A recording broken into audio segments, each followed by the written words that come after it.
Ni full time, Azam FC 0, Simba Sports Club 0. Hayo ndio matokeo kamili ya Mzizima Dabi kwa siku ya leo, katika mchezo ambao umechezwa kwa namna mbili tofauti, kipindi cha kwanza na kipindi cha pili, huku tukiwa tunatia manani yale ambayo wachambuzi walizungumza katika dakika 45 za kipindi cha kwanza, licha ya kugusia matukio ambayo tuliweza kuona nao sambamba, lakini pia nini ambacho kilikuwa kimejiri katika dakika hizo 45 za kipindi cha kwanza. Lakini 45 za kipindi cha pili tunaenda matokeo yakiwa vile vile, na tunaona mabadiliko yakifanyika, lakini bado ule ubao haubadiliki. Sasa nini ambacho tunaweza tukakianzia kwa dakika 45 za kipindi cha pili? Kwa ujumla unaweza kuzungumza kwamba wamegawana vipindi. Kipindi cha kwanza tuliona namna Azamu walikuwa wamefika mara nyingi kwa Simba, piga mashuti 7, 4 on target. Lakini kwenye kipindi cha pili Simba ndo walichukua mchezo zaidi, walifanya majaribio mengi. Azam wakawa smart katika kuhakikisha wanakuwa salama, na game changer tunaweza ukasema ni baada ya mabadiliko ya kutoka Idi Nado. Na ili ndio tukio ambalo hao wachezaji Simba wanasema wameshika, lakini wachezaji wa Azam wanasema hapana. Ukiangalia marejeo ni kwamba mpira, tazama yule Saadun, mpira unaonekana kama kumgonga kwa pani. Mimi ukiangalia kwa ukaribu zaidi, tazama vizuri. Ngoja taona hapo kwa pani, chini ya kwapa, kwenye armpits. Sasa nafikiri chini ya kwapa si sehemu ya mkono, yani chini kabisa ya kwapa. Kwa mimi nafikiri haikuwa penalty kwa tukio hilo hapo. Tazama Abisai, wewe kwa macho yako hapo unaona nini? Saaduni hajafanya deliberate handball. Okay. Kwa hiyo hapa kwangu hakuna foul. Ni mpira umegonga sehemu ya maungio ya kifua na kwa pani, then ukatoka. Okay. Sawa, tunaendelea Mbwaduke. Kwa hiyo unaona baada ya kutoka kwa Aba Idi Nado, Azam ile nguvu yao kwenye kushambulia ambayo tulishuhudia kipindi cha kwanza kupitia kwa Idi Nado na Aba, mpaka nikasema akipata huduma sahihi anaweza kuwa tishio kama Idi Nado, akawa akitoa nafasi sasa kwa Faisal Salum Feitoto katika kujenga mashambulizi, wao kwa pamoja wakienda kushambulia. Palipofanyika tu mabadiliko, Azam wakawa hawana tishio tena kwenda mbele, na kwa kufahamu kwamba pointi moja ni muhimu ama pointi 3 na sio kupoteza, ukagundua kuna mabadiliko mengine yalikuja kabisa kuifanya Azam iwe inazuia zaidi, kushambulia mara chache. Mabadiliko yaliyomtoa Saadun alafu akaingia Kanuti. Kwa hiyo ujumbe kabisa unaonekana kwamba Azam sasa ni usalama kwanza, tofauti na vile walivyocheza dakika 45 za kipindi cha kwanza, jambo ambalo lilifanya Simba waende mara nyingi zaidi, lakini mara nyingi ambazo kwa mfano ushahidi kabla hajatoka Saaduni, eneo alilokuwepo unaona ni kwa namna gani ambavyo walikuwa makini zaidi katika kuhakikisha wanakuwa salama zaidi. Kwa hiyo mwisho wa siku mtozi atakuja kutuonyesha, hata takwimu zitakuja zinaeleza juu ya Simba walivyoonekana kuwa wanafika zaidi kipindi cha pili, kwa sababu tulikuwa tunashuhudia ndio wamefanya majaribio mengi zaidi, kosa zilikuwa nyingi zaidi, tofauti na kipindi cha kwanza ambao ni Azam ndio walifanya majaribio mengi zaidi. Mwisho wa siku Florai Bengi ni mzoefu, anajua kwenye point 3 zikishindikana basi usipoteze, kwa sababu huyu unaocheza naye ni title contender, ni Simba. Mzunguko wa kwanza ulishinda 2-0, basi walau mechi kama sio kupata point 3 upate walau point 1. Ndivyo ambavyo, ndio maana nasema kwamba kwa ujumla naweza kuona wamegawana vipindi. Kipindi cha kwanza ilikuwa ni Azam show, kipindi cha pili ni Simba zaidi katika kufika eneo la mwisho. Naam, Abisai, bado sijapata ya kwako hasa kipindi hiki cha pili kama ambavyo Mbwaduke anazungumza. Ukiondoa tathmini aliyoifanya Ramadhani Mbwaduke hapa, lakini kwangu naona kuna sababu nyingine ambayo imefanya mechi iwe sare bila kufungana. Kwa sababu kuna mashambulizi mengi ya Simba kwenda goli la Azam, na timu ambayo ili create big chances nadhani ni Simba. Sasa wao wameshindwa kutumia zile nafasi. Hii ni sababu ambayo imewafanya washindwe kuibuka washindi leo. Dakika ya kwanza ya mchezo Selemani Mwalimu alipata big chance moja, alishindwa kufunga, lakini utamsifu Aishi Manula kwa upande wa Azam kwa kutimiza majukumu yake. Lakini Selemani Mwalimu tena baadaye alipata big chance nyingine, alilazimisha kuipiga kwa mguu wa kulia na sio kuipiga kwa kushoto. Huenda angekuwa na faida zaidi, lakini ile nafasi ikapotea. Beki aliwahi, aliblock, ikawa kona. Hizi ni big chances mbili kutoka kwa mchezaji mmoja ambao pia zilikuwa zina nafasi kwa upande wa Simba. Hii hapa ni nusu nafasi, lakini unamsifu goalkeeper kwa kucheza vizuri, kwa sababu Anicent Ora hakuwa anaona uso wa goli vizuri, na sehemu ambayo Aisha alikuwa amesimama alikuwa anamzuia Ora asione mwamba wa juu kule. Kwa hiyo kuna hayo matukio mawili ya big chances ambayo Selemani ameshindwa kuexecute, timu yake ameiangusha. Lakini kama itoshi, kuna mashambulizi mazuri ambayo alikuwa anahitaji pasi moja au utulivu zaidi Simba waweze kupata nafasi ya kufunga, lakini imeshindikana kwa sababu ya kuwa wachezaji ambao hawakuwa na utulivu kwenye kupasiana hapa mbele. Ni kama kwamba shauku ya Libase Gay ilikuwa kubwa, shauku ya Anicent Ora kufunga ilikuwa kubwa, na wote walikuwa wanataka nafasi ya kulazimisha kushuti. Kwa hiyo kukosa kwa utulivu kumewafanya wasiwe na nafasi ya kufunga. Kwa hiyo naona ni sababu ya pili ambayo imechangia kwa eneo kubwa. Yeah. Lakini pia kuna ya tatu ambayo tulijadili. Sasa hii naiweka nusu kwa sababu nafasi ya penalty huwezi kusema ni goli. Yeah. Kuna uwezekano ukapata penalty lakini ukakosa. Aidha ukapiga nje, kagonga mwamba au kipa akapunch. Si ndio hivyo? Yeah. Lakini mwamuzi angewapa hiyo faida Simba, afu tungejua kama wangefunga ama vipi. Lakini ilikuwa tukio kubwa ambalo lingeweza kuamua matokeo ya mchezo. Lakini na cha ziada, naamini kama Simba kwenye benchi la ufundi kungekuwa na baadhi ya wachezaji wao washambuliaji wa kiasili ambao mwalimu anataka. Unazungumzia mfano Jonathan Soa, kusingekuwa na matatizo ya ndani ya timu yenyewe. Pengine Selemani Mwalimu asingemaliza dakika 90 kwa sababu kuelekea mwishoni mwa mchezo ulikuwa unaona huyu sio Selemani Mwalimu Gomez tunayemjua. Yaani kama kuna wakati mechi kama alikata uwezo wake ule. Kwa hiyo alihitaji replacement kwa ile nafasi yake. Nafikiri nayo pia inaweza kama imewachangia kwa Simba. Kwa Azam tushazungumza vya kutosha kwamba mpango kazi wao ulikuwa katika kipindi cha pili hiki tulichokiona, na hilo sio kwamba Ibenge amesema hapa sasa naenda kupata sare, ni kwa sababu ya zile action unazoziona za maamuzi yake katika substitutions. Yani unamtoa Saaduni unamuingiza Kanuti, huo ni ujumbe kwamba hapa usalama kwanza, unafunga eneo la kati. Yeah. Hivi nikuuliza, nani unaweza kumpa MVP wa mechi hii? Mimi ningeanza na Manula, ningemweka katika candidates wangu wa kuania hilo. Aishi Manula, Akaminko kwenye Azam. Lakini kwenye Simba Libase Gay, pamoja na kwamba kuna baadhi ya matukio alikuwa anagharimu timu, anafanya majaribio wakati wenzake washafunguka, lakini overall na ningemweka miongoni mwa candidates. Lakini pia Rushaine De Reuck. Kwangu Aishi Manula amefanya top save 2 ambazo zimelinda Azam. Kwanza dakika ya kwanza ya Selemani, yeah, kwa striker ambaye angekuwa na utulivu, ilikuwa ile ni big chance, ni goli. Lakini amedeny, lakini ile kati ambayo alipiga Libase Gay alivyopangua hivi, yes, ilikuwa top save. Lakini kipindi cha pili pia alifanya hiyo high claim ambayo pia alikuwa ameibakisha timu kwenye nafasi nzuri. Kwa hiyo kwangu, kwa sababu mechi ilibadilika kipindi cha pili, ilikuwa ni defending ya Azam, Simba wanashambulia. Kwa sababu Simba wameshindwa kufungua mahitaji ya mchezo, unarudi kuona defense ya Azam inamtoa Aishi kama mchezaji ambaye alikuwa na form nzuri. Yeah. Mtauli na maswali yangu baada ya gift match sasa, kuja na ripoti kamili baada ya mchezo huu, na tujiunge na gift kusikia yale ambayo yamezungumzwa baada ya mchezo kumalizika. Mechi imemalizika hapa kwenye uwanja wa Azam Complex Chamazi.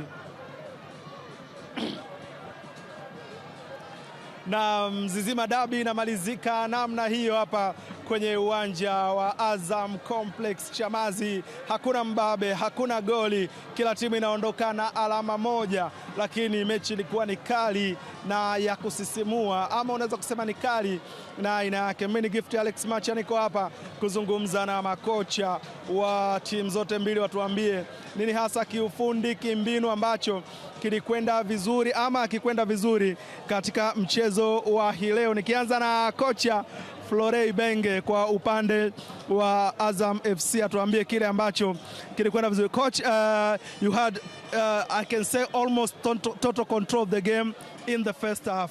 You could have killed the game there. Yes, we start bad. Simba was better than us for the first 10 minutes. And after that, we come back in the game and we have the possibility to score. And in second half time, to be honest, Simba was better. And they have the possession, they have the possibility to score. And we were too tired. But if you can win the game, you don't have to lose it. And today, my players ran a lot. And congratulations to them, because Simba was very good today. You made 2 changes in the second half. Nado out and Abba out, then Mzee Diakite in. It didn't work according to your expectation exactly. Yeah, but when your players are injured, it's difficult to let them in the field. We want to change because Nado has to change during half time because he feels some pain. He tried in the second half but it wasn't possible. So we changed him. So should you say it was unfortunately that you didn't score a goal today? Yeah, I have to change these two players because they were injured. So I bring two others. It's like that. We have a group. So one is injured, the another one come. It was that. How do you rate the derby? Huh? How do you rate the derby? I don't understand. How do you rate the derby? Oh, the derby was amazing, really. And the first half was very high level, very, very high level. And I think Tanzanian on TV and everybody have to be proud of to see two teams like that. Today, I say it one more time, in the second half time, Simba was better than us, but we can see also my player was tired, but the mental, they go till the end, and we take this one. Today, I think we win 1 point. Okay, thank you. Yeah. Na kocha Florey Benge anamaliza kwa kusema kwamba leo wameshinda alama moja, akisema kuwa mchezo wa dabi ulikuwa bora sana, hasa katika kipindi cha kwanza ambapo Simba walianza vizuri dakika 10 za mwanzo, lakini wao wakamalizia vyema dakika zilizokuwa zimesalia katika kipindi cha kwanza. Coach, the derby was good. You started very well in the first 10 minutes. You lost control in the first half, in the last minutes of the first half, but you came very strong in the second half. Should you say it was unlucky or unfortunate that you didn't score the goal in the second half? Yeah, look, I think you've summed it up well. We did have a really good start, obviously the big chance early on. You know, in games like this, those are the chances that we need to take. But then our pressing structure was not exactly the way we wanted, and they were able to sort of switch play and access the pockets and create 2v1s against Kapombe. So it sort of became a little bit of 50-50 the last 30 minutes of the first half. So we addressed that at halftime, came out, our structure was a lot better. And I felt we played then a lot better. It looked like there was only one team that was going to get the winning goal. Obviously, we tried. We were a little bit unlucky, maybe with the penalty shots, a couple of box scrambles off the line in and around the box, and we've had our chances. Rushin at the end, back post, get it back in. So I don't think second half they created much or caused us too much stress. So I think we're a little bit probably over the balance of play, unlucky not to get the win tonight.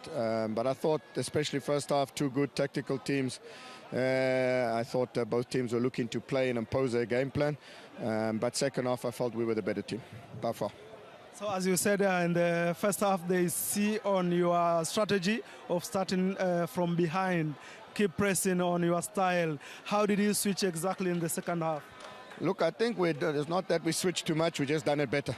And I think as the game went on, they ran out of sort of legs to keep pressing us, and I think we started controlling the game. I thought Neo Mayema coming on created a lot of sort of final passes for us. Again, I just think we've tried really hard to win this football game. We wanted to win it. But yeah, unfortunately, just those little small moments in matches that either give you the 3 points or not. Maybe there's that lack in that sharpness and that knife edge, cutting edge in and around the final third. But it's something that we'll continue to work on. I think we've shown from when I arrived and we played Azam in the Mapinduzi Cup, I think we're a lot more competitive, a far better team. But yeah, a bit disappointed with the draw. But a lot of games to come, so we need to look forward to that. Okay, thank you. Thank you. Na huyo ni kocha Simba akisema hajafurahishwa sana na hii sare, kwani walitengeneza nafasi nyingi sana hasa kipindi cha pili ambazo wangeweza kuzitumia vyema kuweza kumaliza mchezo, lakini akisema kuwa pia mbinu zake kuna namna walizigundua, lakini hawakuweza kufanya vile ambavyo walikuwa wakifanya katika dakika za mwanzoni. Nyota wa mchezo wa hii leo ni golikipa Aishi Manula, golikipa wa Azam FC, na ndivyo ambavyo anakabidhiwa zawadi yake na mwakilishi kutoka kwa wadhamini wakuu wa ligi kuu, benki ya NBC. Ndivyo ambavyo anakabidhiwa kiwango bora sana kwenye mchezo wa hii leo. Swali langu litakuwa moja tu kwa Aishi Manula katika mchezo wa leo. Aishi, hongera sana kwa kuwa man of the match. Kwako ilikuwa mechi ya aina gani? Timu zote mbili umecheza hizi. Asante sana. Nadhani ilikuwa mechi nzuri. Hata nadhani washabiki waliocheza uwanjani wameweza kushuhudia mechi nzuri. Timu zote zilikuwa zinacheza mpira kuhakikisha tunapata ushindi. Kwa hiyo nadhani hata wale ambao wameangalia kwenye runinga wameona namna gani mchezo ulikuwa mzuri. Nadhani mchezo ulikuwa 50-50, ulikuwa mzuri. Yeyote angeweza kushinda mchezo wa leo. Naam, nikuibie siri tu kwamba baada ya miaka 8 na miezi kadhaa, kwa mara ya kwanza tena Aishi Manula anasimama langoni kudaka dhidi ya Simba Sports Club. Mimi ni Gift Alex Macha, hii ni Azam Complex Chamazi, na hapa ilikuwa ni Mzizima Derby.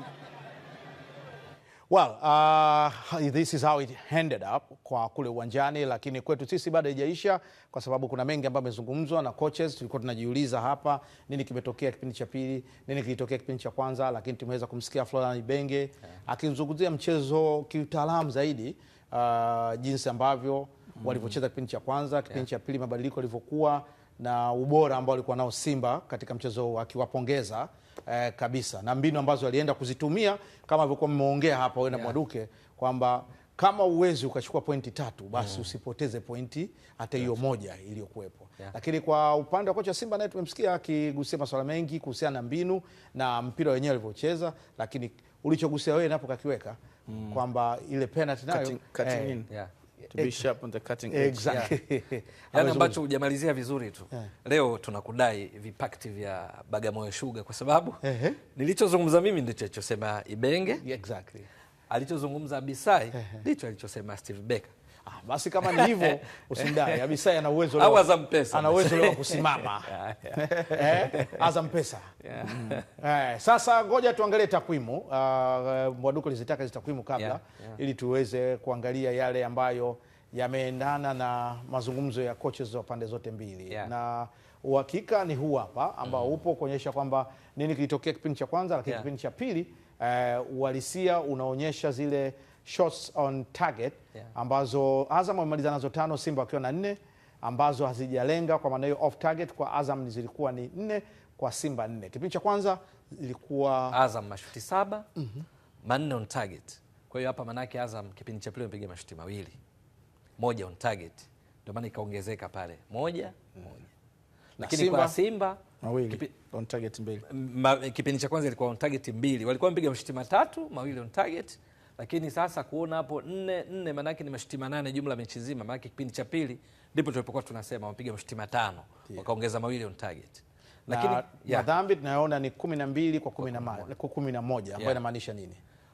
Inaonyesha kwamba ni nusu kwa nusu kwa sababu it's like even. Yaani kama vinafanana 12 kwa 11, baki zilikuwa zinachezwa zile faulo za kimbinu na kweli tulikuwa tunashuhudia. Lakini vinginevyo walikuwa na concentrate katika, unapokuwa na mpira unazingatia kwamba unaenda kuleta madhara yapi.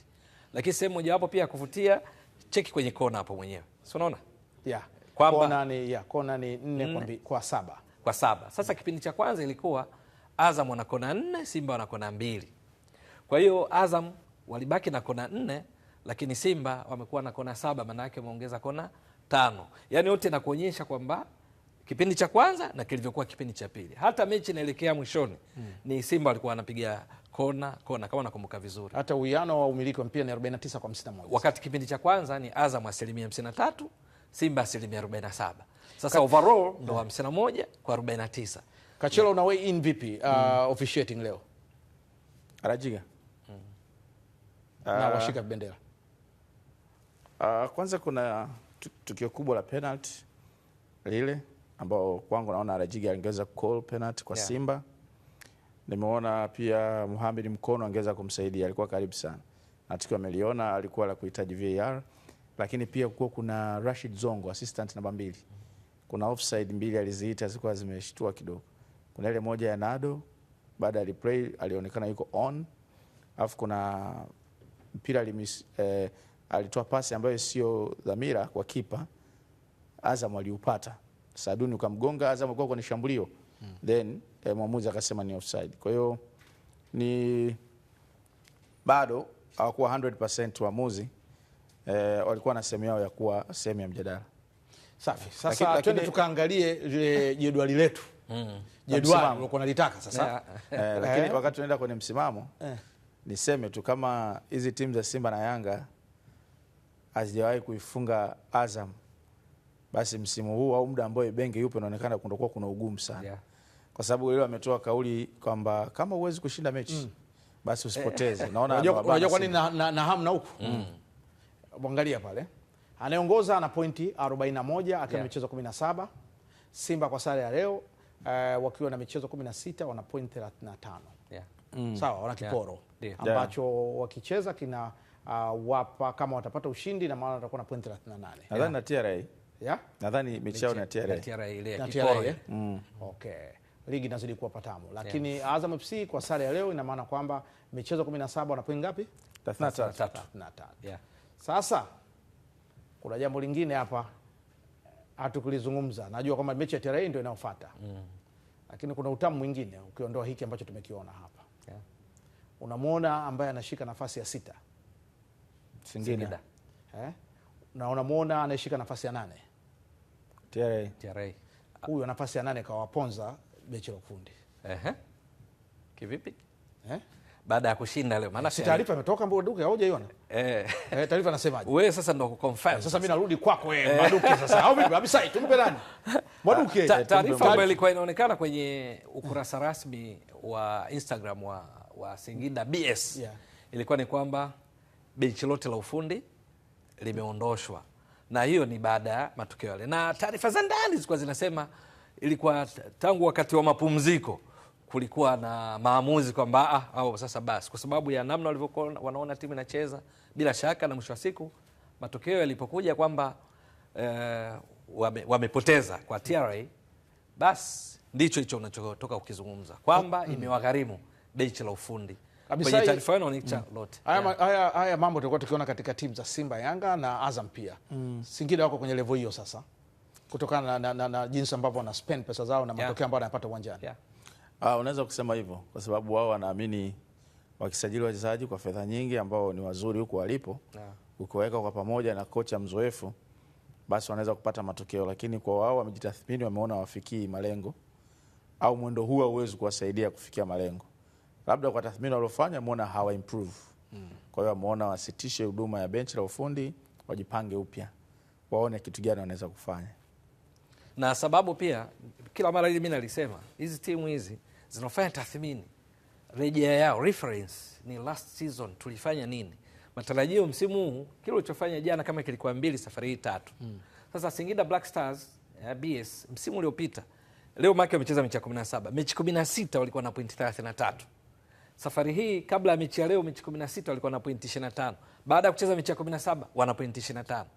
Umeshaona? Kwa hiyo unakuta kile kilichotokea leo ni hitimisho tu la pengine baada ya tathmini wameifuatilia katika mechi kadhaa. Ambacho hakicha kuongeza, na wewe hilo umelisema mara kadhaa, katika ligi hii msimu ushindani kwenye namba unaonekana umeongezeka zaidi, kwa sababu kwa mfano hii Simba msimu uliopita baada ya mechi 16 ilikuwa na pointi 43, ndio best. Yaani hata Yanga ambao ni mabingwa walikuja kuwa walikuwa wana pointi 42, Simba walikuwa na pointi 43. Lakini leo hii Simba baada ya sare ya leo wana pointi 35. Azam msimu uliopita mechi 15 tu walikuwa na pointi 33. Leo hii baada ya leo wamecheza mechi ya 17 wana pointi sasa na ngapi? 35.